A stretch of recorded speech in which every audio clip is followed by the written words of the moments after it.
Hi, I am Bill Hodges, and this is Spotlight on Government. And the people I have with me today are not, keep that in mind, not a government agency, but do receive some funds from the state. Kim Joel, very pleased to meet you and to have you on the show. You're the president of the Hillsborough Education Foundation. Yes, thank you for having me today. I think that's fabulous. Yep. We need more people involved in education. Every time I look at the newspaper and read the letters to the editor and some of the editor's comments, I think, are these people going to school? Yeah. I might be one of those on that English part, but yes. It's not only that, they don't make sense. Oh, yeah. So we need more education, not less. Yes. And unfortunately, I see constantly school funding is cut. They give tax breaks to somebody that takes away from the schools. And you're there to fill those holes, right? That's exactly right. Yep. The school district has funding, but there's a lot of mandates that are tied to that on what they can spend it on and what they can't. And we know that our teachers and students' needs are unique and that they need extra support. And so that's what our foundation was built on providing. I noticed last summer that even the air conditioning in half the schools wasn't working. Yeah, that's probably. That they were bringing units in to try and keep the schools cooled back down. Yeah, it's, well, we're the 8th largest school district. There's over 220 schools, and I can't remember what the price of one air conditioning unit is in a high school, but it's, I want to say like $7 million. So wow. Yeah, when you think of something like that as an expense that's every day, you know, things get cut when those kinds of things happen. So I think our superintendent's doing a good job. Yes. Personally, that's just a personal opinion. I think he does a great job. He is there for the students, and that's evident. And he's always got a smile on his face and positive. And you know, I believe in wholeheartedly he's doing everything. I think for he those started students. out in Ruskin Elementary. I don't know which elementary, but it was I one of believe those. was, Yeah, and worked his way up to now superintendent of the 8th largest Yes. school system in the country. He did. That's pretty good. That's I great. like hiring within because he knows the system from the ground up. Yeah, he does, and he's made some significant impact with increases in graduation rate that's climbing every year, to improved math and reading scores. So there's some significant great impact that's happening in our schools. Let's talk about the history of the Hillsborough Education Foundation. How did it begin? When did it begin? You've been involved in it for a little over a year, is that correct? That's right, just over a year. But it's actually this year we're celebrating 30 years. 30 years, Yes, okay. 30 years. So it came 30 years ago. I actually still have some of those same board members, founding Really? members on our Wow. board. Yes, and they are still extremely active. Of course, you have a huge board, correct? I do. I have 36 board members. How do you get all those cats marching in line? It's pretty easy when they're committed to education. To Herding be honest, cats is not easy. Yeah, and strong personalities. They're I can bet they are. Yeah, they keep me on my toes. But you know, a group of business owners came together, and you know, people who were concerned about the education. And actually, Betty Castor was education commissioner back then, and legislatively they created what they call direct service and non-direct service organizations for the school district, which is when a lot of foundations were created throughout the state of Florida. But she was one of the main reasons we exist. So volunteerism is very important to your association. Yes, very much so, in multiple ways. How are you funded? So most of it is fundraising, creating partnerships with our businesses. Which is part of your job, I assume? It is. We have a staff of 21 total. Okay. And some of them are direct service programs that hopefully we'll get to talk about in this session. But also, It's your 30 minutes. We're going to okay, talk about then anything you I'm going to want. make time for that. And then we also have some that are work in development too. So definitely have to have some resources to go out and talk about what we do and promoting it. So we're a team of 21, 36 board members, and all working different pieces. So we have, we probably focus on 4 to 5 major areas. The first is teacher support, development, and recognition. Okay. The second is mentoring and scholarships. Okay. And then the big one, another big one is our teaching tool store. And we'll talk more about that. I'll come back to each of those. The other part is classroom grants, mini grants. So we really, those are, and then we do a lot in career and technical education, so workforce development specifically. So going back to the top there. That's important. Yes. That's one I want to be sure to talk about. Yeah, we do need to talk Workforce about that. development. Yes, But yeah. We can go back and start with the first one if Yes, you want. so let's make sure I don't forget any of them though, right? Yep. Okay, when you've been around for 30 years, you've done a lot of things. So the first one I talked about was teacher support, development, and recognition. So the biggest thing we do is we do the Teacher of the Year event where we celebrate our teachers. Come together. That's important. Yes, very important. Actually, because we're so large, we have about 1,700 people gather at the Strass Center, where not only is it Teacher of the Year, but we also recognize a Diversity Educator of the Year. And then the last one is a Support Personnel of the Year. Very important to remember them. So, Oh, yes. So we celebrate those individuals every year with a different themed event where we come together and then give them monetary gifts as well as packages. They get to go in the Plant City parade and different things where they get to be highlighted, and they should be for going above and beyond. You know, I think your comment is very, very important, where you just talked about being nice not only to the top people, but to the bottom That's right. people. Yeah. When I taught sales, one of the things I taught salesmen all the time was both the CEO and the janitor have the keys to the building. If you want to get in, each are important. Right. Well, and actually last year it was a janitor who won. Was it? And the janitor, you know, the student who helped nominate him got up and presented and talked about the impact that he makes. And you think about that's the culture at the school. He's showing a warm, friendly environment and secure for these students, which so many of them need. So yeah, so last year was the janitor actually. Kind of cool. It is. And then we also do, through development, teacher development, we sponsor them to go and get national board certified, which the teachers have been paying out of their pocket. So we support that if they want to advance that education and get that certification.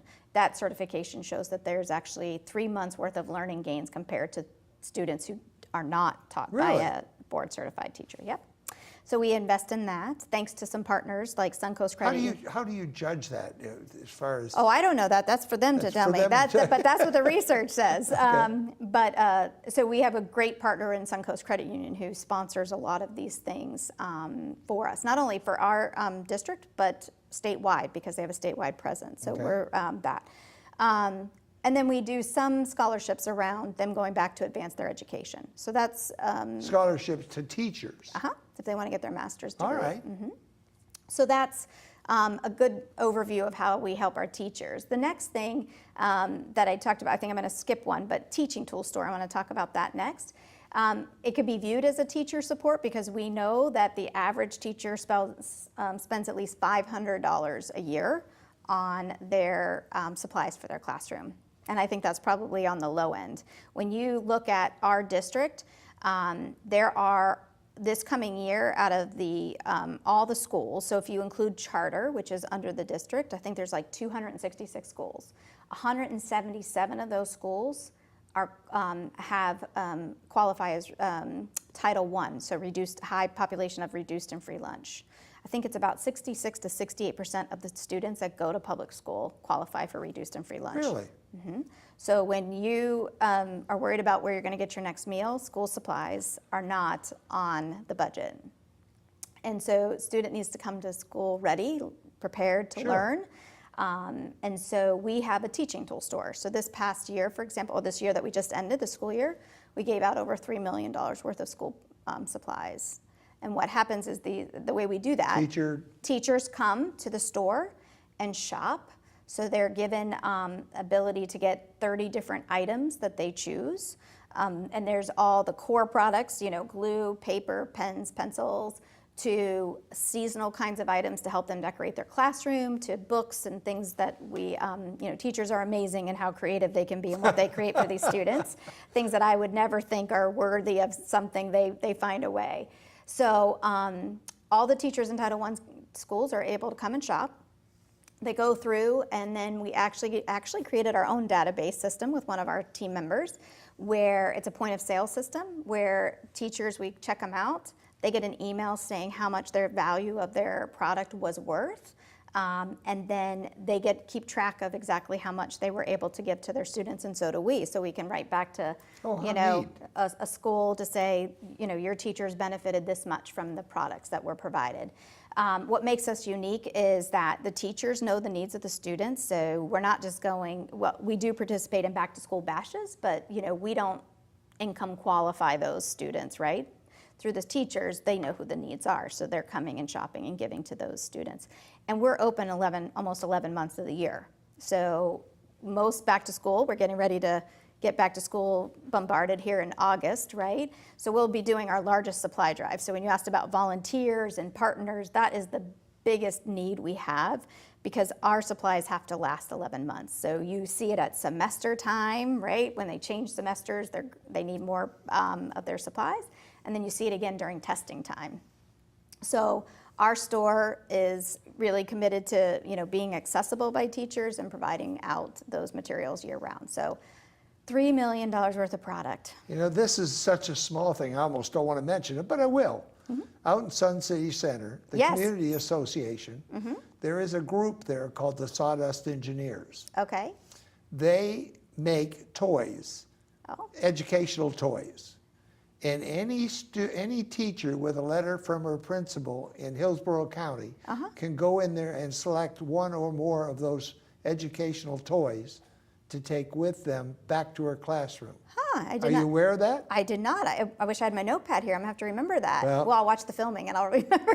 To be honest with you, these guys make some gorgeous things. Doll houses, number things you put Yeah. together, puzzles, mostly for the lower grades. Yeah. But things that a teacher wouldn't buy or couldn't buy. Yeah, or shouldn't. They shouldn't have to buy those things. But That if they come in there with a letter from their principal telling them that they are, they can choose, I don't know whether there's one or more of these little toys to take back with them. Oh, thank you for letting us know. Yeah, it sounds like a good partner for us to reach out to and connect these with and tell our sawdust- teachers about. I'll tell you, these Sawdust Engineers are just fabulous people who Yeah. want to. Most of them, their husbands have kicked them out, or their wives have kicked them out, and they got somewhere to go, so they go build things. Well, I joke with good that, use but of time. they're great guys, and they're great at helping other people, and this is one of their outreaches, Nice. along with some veterans. Thank you for sharing that. Yeah, no, that's exactly it. We are one of 40 in the nation that are kind of a distribution center for large nationwide entities. So we get donations from like Joann's. The problem is, and there's really not a problem, but we get Valentine's Day in May, and we have to store it for the next 8 months or whatever that is, 10 months for them. But that's okay. So we have a good storage inventory system that we need to do. So the teaching tool store is another place where we use volunteers. So we only have 3 staff designated to. What if somebody wants to volunteer? So how do they do it? They can call us, they can go to our website, then there's a link to volunteer. And what's really nice is we have teams that come and volunteer for us. And it's air conditioned, so it's really nice.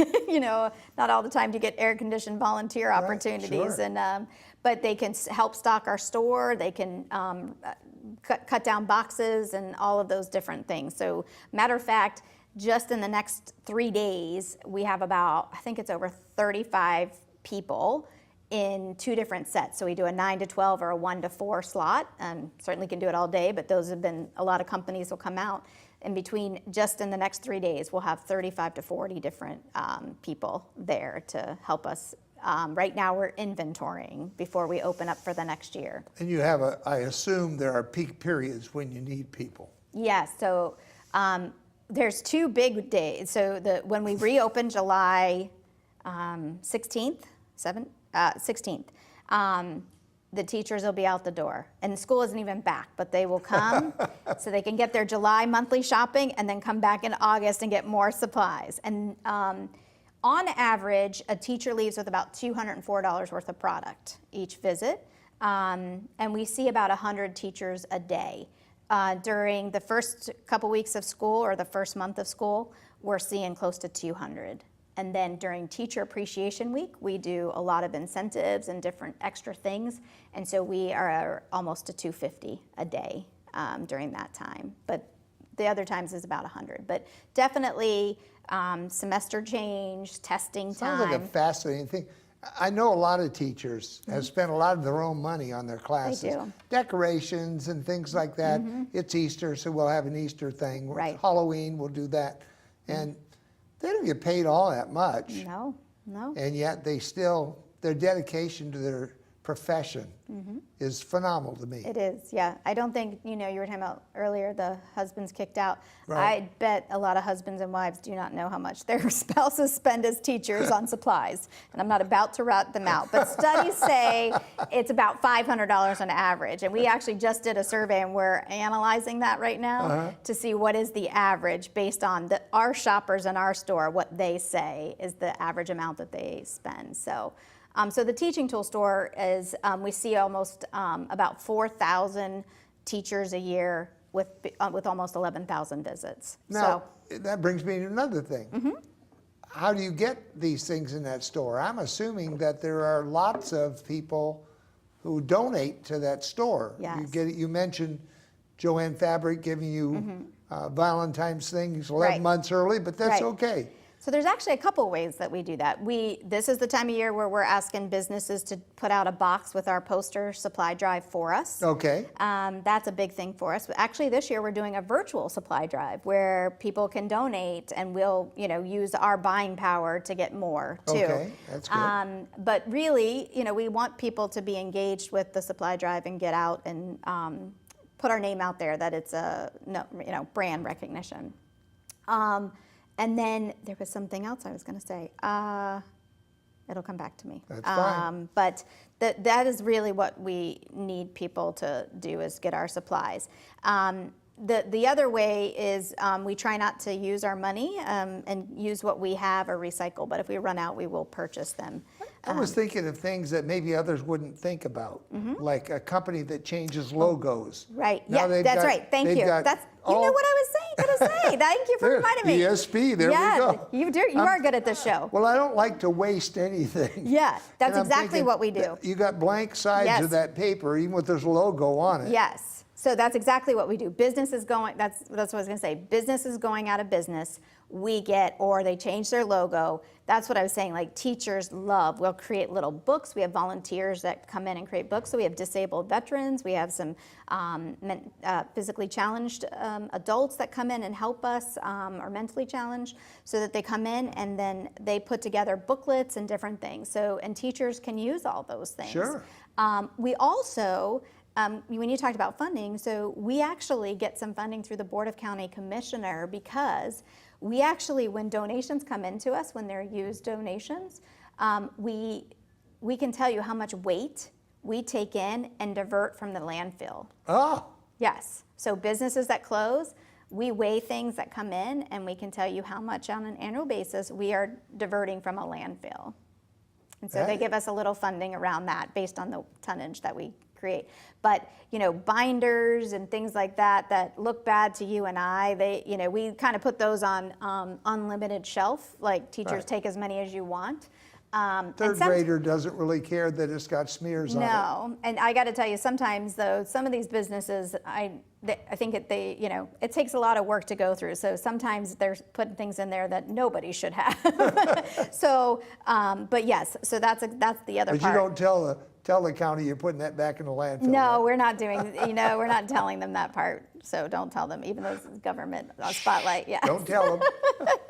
Yeah. But those are the three biggest areas. Through those partnerships, our supply drive, and then monetary gifts that we need. And it's amazing what you could do something with. Teachers are creative. Oh, yes. So you ought to let the business decide to Right. give it to you, and let them decide. That's you right, decide yes. whether or not you can use it, right? Yeah, and what we like most, we try to be good partners, just like everybody else. So an example was we got some dish soap for whatever reason. It did not meet the district standards, chemical standards. So Metropolitan Ministries was able to take all that and use that. So Cool. so we're trying to be good partners like that. But my son had some surgery recently, so he had ACL surgery, so he could still run his mouth and he could still. So I said, you got to have some work. So at the time, we just had these lids that were donated to us, lids to cups, and it was like, what are we going to do with those? But he had to put the alphabet on the stickers, and it had, a T with a truck on it. So, and the teachers just love these things, but it's tedious work getting those little things ready. So it's not always just about putting a supply in there. It's about the tools that they need, and we sometimes create them. We create die cuts and things of that nature. So that's why volunteers are critical. We had over 7,000 hours of almost 7,000 hours of volunteers to make our store work last year. You know, there's lots of different jobs, right? Yes. I mean, it's not necessarily heavy lifting. No. It could be just sitting there doing what you just said. We'll take the heavy lifters, but yes. Yes, it ranges. But it could be, or just answering the phone or doing a variety of tasks, That's right. Yep, that's absolutely right. So that's one of our other parts. So you mentioned disabled veterans in there? we have some disabled veterans. Actually, when I left, the VA was there with some of their clients helping. Oh, I love the VA, by the way. Don't listen to the news. Yeah, The news is distorting it. These people over there at the VA do a great job. They do. My father benefited from their services greatly. I continually benefit from them, and they do a wonderful job. Yeah, they do. All right, what are some of the other things that you do? So let me go to the next big program we do that I don't think we speak enough about with the foundation or get it out. It's actually a statewide program, but we run it in Hillsborough, and it's called Take Stock in Children. So currently we have 375 students between the grades of 6th and 12th grade, and we take them in on an annual basis between 6th and 10th grade. We evaluate them. They're all low-income students. They all have risk factors present. They have to have a 2.5 GPA, and we assign them a mentor. So we give them a mentor that meets with them in school. It's in-school mentoring. And then we give them a promise of at least a 2-year scholarship. Some of them have a 4-year Florida prepaid scholarship. Oh, cool. Yes. So very proud of that program. So from 6th grade, and then we have paid staff that are called college success coaches that are assigned to those students also. Oh, great! And Just they meet didn't give them the money and let them drift. No, they have to keep earning it all the way through. So our mentors, report every meeting that they have with them, and then our college success coaches meet with them. And of course, the closer they get to graduating, the more frequent our college success coaches meet with them. And then Florida Prepaid matches our investment. So when a donor gives us $1, we're able to raise another $1 and match it. Oh, wonderful. Right. So a 2-year Associate degree? Yes, state university prepaid or whatever, Florida Prepaid, is about $5,500 for us, and then the state matches that, and then we are able to give that student out a 10-year or 2-year university. Education has just gotten too expensive. Yes. Yeah. I mean, in my mind, you had the housing bubble. You're going to have that education bubble here shortly. Kids can't graduate with $70,000, $80,000 worth of debt. Right. And then can't find a job. Right. Well, and that's the other thing too, is that it's, we get to educate them on being responsible, because just my own son went to college, and it's very easy to click that button for that student loan there.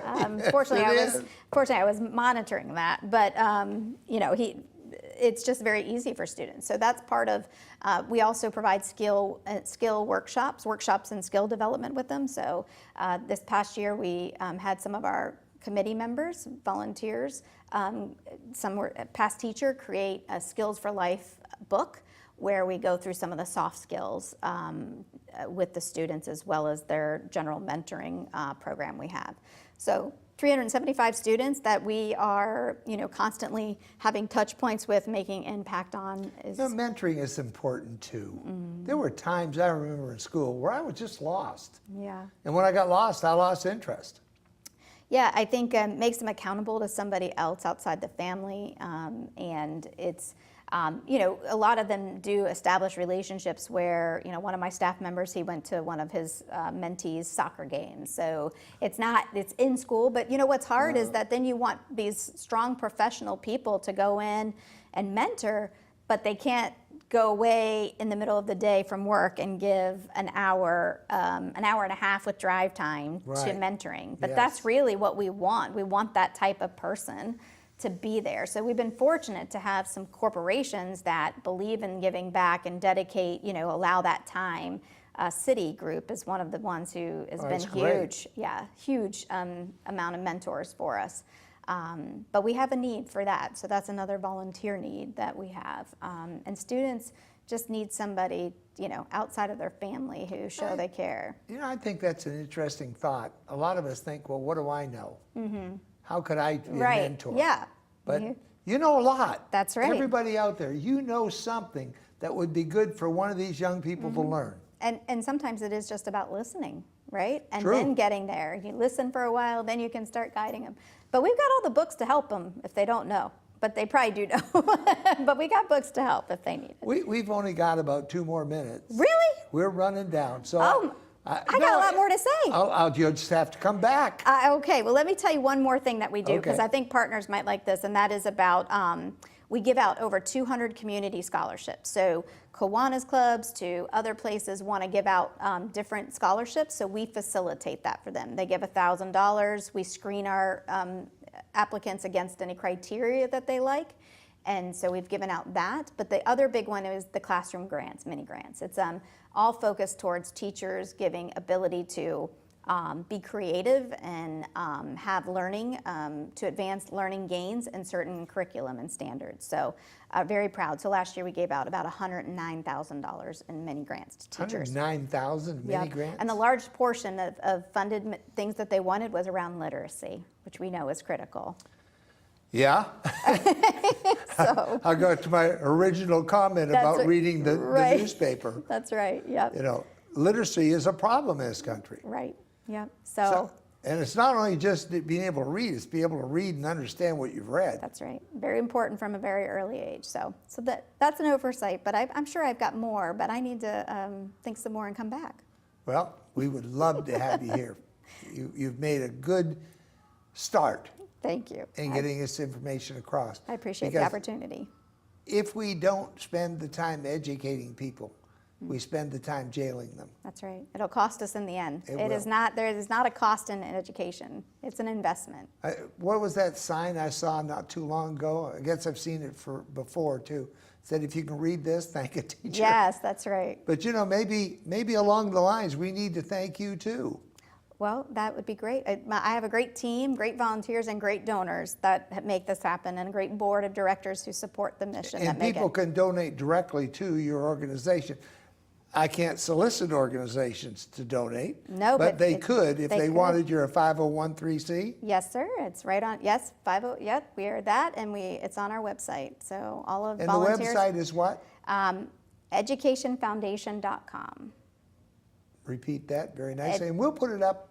Oh yeah, could you put that? So those that can read. I think that's what it is. It's a default. Educationfoundation.com. Are there sections in there that you want? So there's a volunteer section, and then the donation, and then there's an overview of our programs that you could look at and see. I think it's a good. Well, Kim Joel. Joel. I won't hold it against you, though. Joel. Isn't that an electronics term, Joel? I think so. I think it's spelled Joel, but my husband tells me otherwise. So that would relate to Superman, wouldn't it, Joel? Isn't that his father? Is that it? Oh, in that movie, yeah, maybe so. Thank you very much. I appreciate the time. I'm Bill Hodges. This is Spotlight on Government. You're unique, you're special, and you're great.